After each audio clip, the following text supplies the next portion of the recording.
Welcome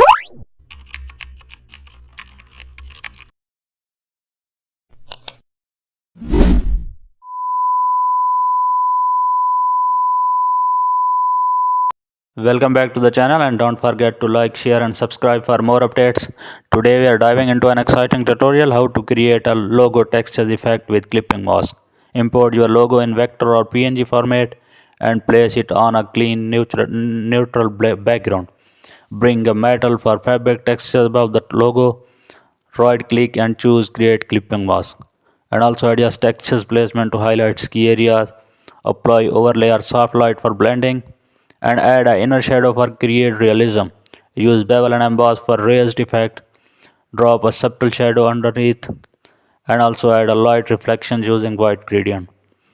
Adjust hue, saturation or color balance, duplicate and blur for a glow version. And also add your brand tagline below. Merge layers for a polished preview. Save as